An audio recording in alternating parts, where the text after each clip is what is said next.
Assalamualaikum warahmatullahi wabarakatuh. Perkenalkan, saya Dini Ermayani. Saya peserta Latsar CPNS tahun 2022, Angkatan 12, Kelompok 2. Pada kesempatan ini, saya akan memaparkan hasil tugas saya, analisis isu efektivitas kinerja terkait pelayanan kefarmasian di Puskesmas. Ada beberapa tahapan analisis isu yang dilakukan. Yang pertama adalah pra-analisis, di mana pada tahapan pra-analisis dilakukan identifikasi isu. Selanjutnya dilakukan validasi isu menggunakan metode APKL. Kemudian penapisan isu menggunakan metode USG. Analisis isu menggunakan metode Fishbone dan SWOT. Dan yang terakhir, rekomendasi alternatif penyelesaian masalah. Identifikasi isu atau masalah didapat beberapa isu. Yang pertama adalah kurang optimalnya pelayanan farmasi klinik di puskesmas. Yang kedua, kurang optimalnya pencatatan monitoring suhu penyimpanan obat di puskesmas. Yang ketiga, adanya ketidaksesuaian antara jumlah stok fisik barang dengan kartu stok manual di gudang perbekalan farmasi puskesmas.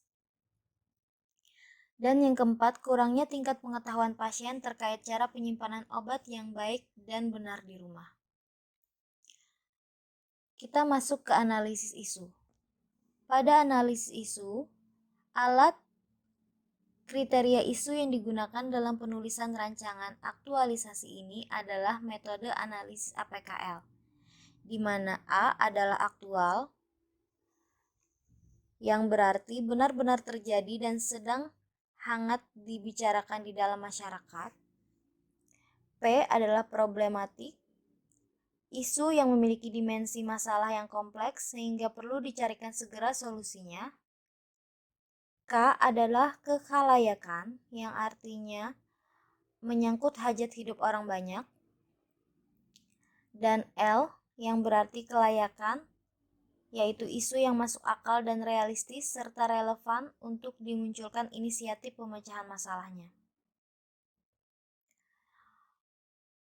Sedangkan penentuan kualitas isu dilakukan dengan menggunakan metode analisis USG, di mana U adalah urgensi, yang berarti seberapa mendesak suatu isu harus dibahas, dianalisis, dan ditindaklanjuti.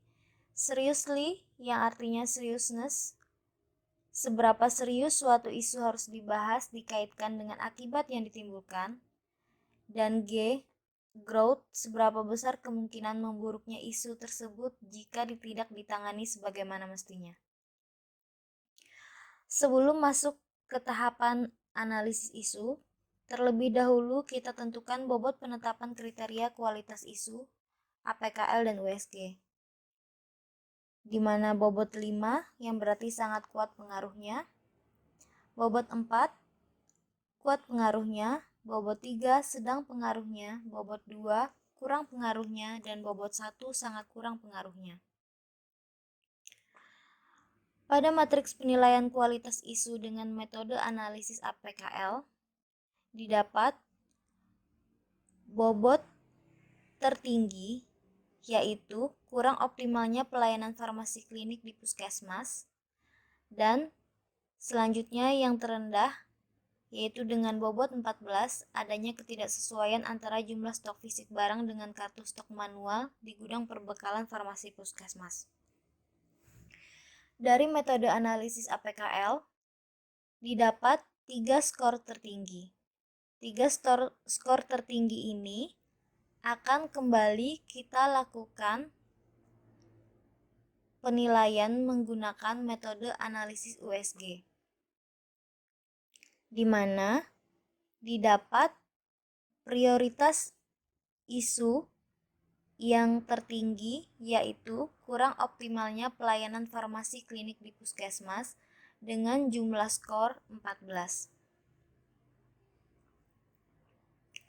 Selanjutnya, isu yang kita dapat tadi kita analisis kembali menggunakan pendekatan fish bone diagram.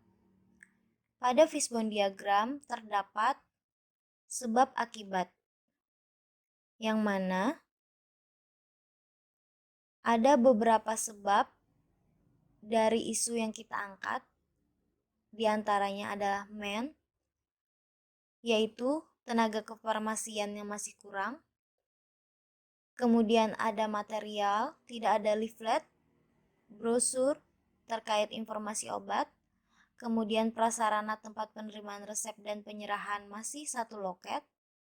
Selanjutnya ada metode, yaitu penyerahan obat hanya dilakukan oleh satu orang dan banyaknya administrasi yang harus dilakukan. Dan yang terakhir, milieu, yaitu jarak antara ruang tunggu pasien dengan loket penyerahan berdekatan sehingga susah adanya privasi antara pasien dan tenaga kefarmasian. Dari beberapa penyebab ini, akibatnya terjadi kurang optimalnya pelayanan farmasi klinik di puskesmas. Selanjutnya kita lakukan kembali analisis SWOT, di mana S adalah strength atau kekuatan, W adalah weakness atau kelemahan, O adalah opportunity yaitu peluang, dan yang terakhir T yaitu threat atau ancaman. Strength dari kasus yang kita angkat, strength-nya adalah adanya petugas farmasi yang berkompeten, adanya SOP yang tersedia sesuai dengan Undang-Undang Farmasi, dan alur pelayanan farmasi yang sudah sesuai. Kemudian weakness, kurangnya literatur, kurangnya tempat, sarana prasarana yang mendukung, kurangnya media promosi dan informasi, dan opportunity atau peluang, yaitu mengikuti pelatihan kefarmasian, studi banding ke puskesmas lain yang sudah baik pelayanannya dan sarana prasarana yang memadai, dan T, threat atau ancaman, yaitu pemberian informasi obat yang tidak lengkap, bisa terjadi efek samping obat yang tidak diinginkan, dan kepatuhan minum obat pasien yang kurang terpantau. Yang terakhir, kita buat rekomendasi alternatif penyelesaian dari isu yang diangkat. Yang mana isunya tadi adalah kurang optimalnya pelayanan farmasi klinik di puskesmas. Ada beberapa alternatif penyelesaian, diantaranya yaitu membuat SOP yang jelas terkait pelayanan kefarmasian yang optimal,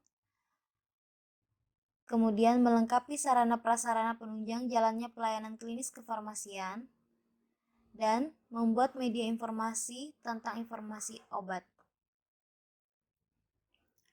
Apa yang kita lakukan dari alternatif penyelesaian ini? Yaitu memperbaharui SOP yang sudah ada, kemudian dipahami, dan mulai menjalankannya.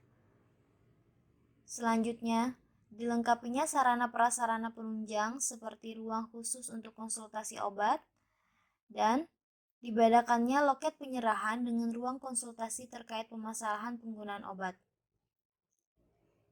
Selanjutnya, membuat poster, leaflet, booklet sebagai media informasi obat untuk pasien dan juga tenaga kesehatan lainnya. Di mana dari beberapa rekomendasi alternatif penyelesaian isu ini diharapkan pelayanan farmasi klinik di puskesmas bisa berlangsung secara optimal. Demikian penjelasan yang dapat saya sampaikan. Terima kasih. Wassalamualaikum warahmatullahi wabarakatuh.